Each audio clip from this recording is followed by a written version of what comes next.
Assalamualaikum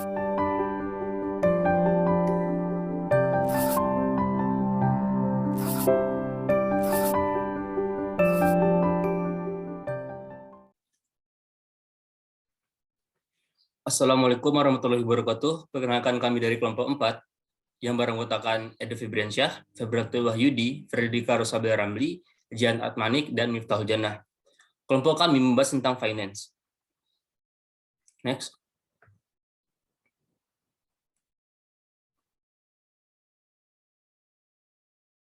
Oh iya, oke. Modul keuangan atau finance, yaitu menyediakan fasilitas untuk menjalankan fungsi manajemen keuangan dan dukungan analisis berbagai lokasi bisnis. Modul keuangan memiliki serangkaian subsistem. Yang pertama adalah financial accounting, terdiri dari GL, ARAP, special ledger, fixed asset accounting, legal consolidation. Yang kedua adalah controlling, terdiri dari overhead cost controlling, activity based costing, product cost accounting, dan profit analysis. Yang ketiga adalah investment management, terdiri dari planning, budget, dan control. Yang keempat adalah treasury, terdiri dari cash management, treasury management, market risk management, dan fund management. Yang kelima adalah enterprise controlling, terdiri dari AES, business plan and budget, dan profit center pros. Sekian, terima kasih. Kita lanjutkan kepada Abel. Kepada Abel dipersilakan. Baik, terima kasih Edo.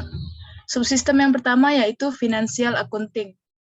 Menyediakan kendali atas seluruh informasi keuangan perusahaan, penelusuran transaksi dari hulu ke hilir, kesesuaian dengan standar, dan sebagainya. Terbagi 5, yaitu yang pertama, General Ledger atau GL. Mencatat seluruh transaksi yang terjadi di perusahaan, termasuk pembelian, penggajian, penjualan, dan sebagainya. Dukungan strukturisasi alokasi atau penggunaan biaya dan transaksi keuangan berdasarkan kelompok tertentu. Yang kedua, akun receivable atau AR. Penerimaan pembayaran yang belum diterima biasanya terintegrasi dengan bagian penjualan dan distribusi. Transaksi ini secara otomatis dijalankan setiap terjadinya transaksi akuntansi yang berhubungan dengan modul lainnya. Yang ketiga, akun payable atau AP. Pengeluaran pembayaran yang belum dibayarkan diintegrasikan dengan manajemen material. Untuk mengelola kekayaan tetap atau fixed asset. Berikutnya aset accounting. Pengelolaan nilai kekayaan merupakan subledger dari GL untuk aset. Sering diintegrasikan dengan modul plan maintenance. Yang terakhir adalah legal consolidation. Pernyataan keuangan, terutama untuk neraca dan laporan laba rugi, dapat disajikan dari beberapa sudut pandang. Untuk materi berikutnya, saya serahkan kepada rekan saya, Miftah. Baik, terima kasih. Saya ucapkan terima kasih kepada Abel. Saya akan melanjutkan penjelasan yang kedua, yaitu controlling. Controlling merupakan suatu proses yang menentukan mengenai apa yang harus dikerjakan, supaya apa yang diselenggarakan dapat sejalan sesuai dengan rencana. Controlling terbagi 6, yaitu overhead cost controlling, yaitu pengendalian biaya tak langsung atau overhead cost perusahaan. Yang kedua, cost center controlling, yaitu menganalisis adanya overhead dalam perusahaan overhead order, menganalisis kelayakan biaya berdasarkan standar internal. Yang ketiga, activity based costing, untuk menentukan besaran biaya dan pengendalian biaya pada tiap unit dan aktivitas. Yang keempat, product cost controlling, itu untuk menentukan biaya yang timbul akibat pembuatan sebuah produk atau jasa tertentu. Yang kelima, cost object controlling, yaitu membantu memonitor order di bagian produksi, terintegrasi dengan bagian logistik. Yang keenam, profitability analysis, untuk membantu menentukan sumber-sumber pendapatan dan pengeluaran untuk pengambilan keputusan. Yang ketiga ada investment management. Investment management terbagi dari 3, yaitu yang pertama investment planning, yaitu perencanaan investasi untuk keperluan proyek atau order tertentu. Yang kedua ada budgeting, itu penentuan anggaran detail dari tiap investasi yang direncanakan. Yang ketiga ada controlling, yaitu memonitor pemanfaatan anggaran pada tiap investasi yang dilakukan. Untuk penjelasan selanjutnya akan dilanjutkan oleh Febratil Wahyudi. Pada Yudi dipersilakan. Terima kasih kepada Mita. Selanjutnya treasury. Merupakan efisiensi pengelolaan dana untuk jangka pendek, menengah, dan panjang, dan antisipasi risiko. Treasury terbagi dari 4. Pertama, cash management, menganalisis transaksi keuangan pada periode tertentu, meliputi cash holding, inflow, dan outflow. Yang kedua, treasury management, pengelolaan posisi dan pencapaian keuangan sejak penjualan hingga sampai ke bak akuntansi.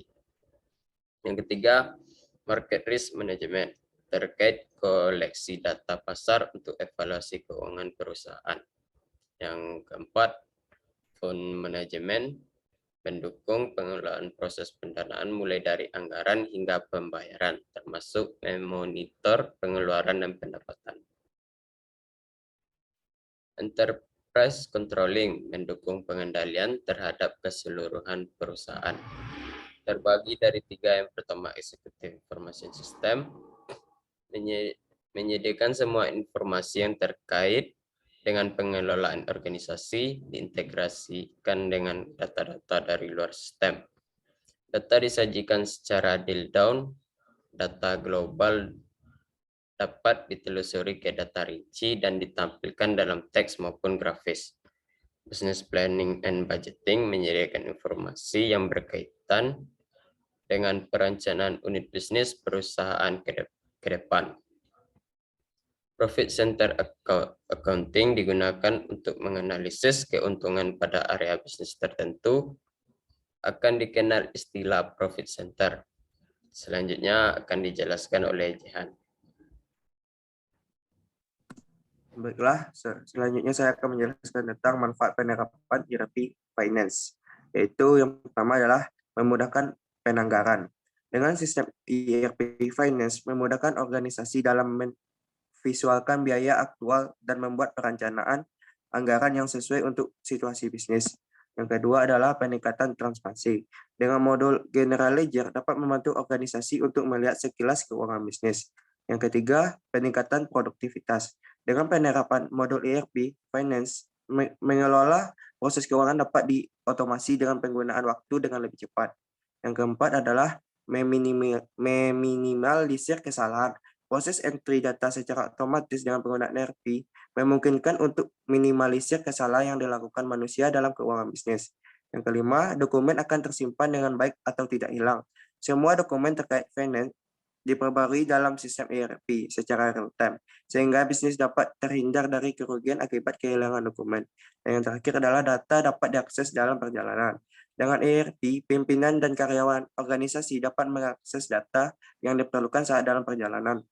Baiklah, yaitu yang dapat saya sampaikan. Selanjutnya saya lempar ke moderator Edo. Baiklah, sekian dari kelompok kami, kelompok finance. Terima kasih untuk semua anggotanya telah berpartisipasi. Jika ada kesalahan, mohon maaf. Kami akhiri dengan wabillahi taufiq wal hidayah. Assalamualaikum warahmatullahi wabarakatuh.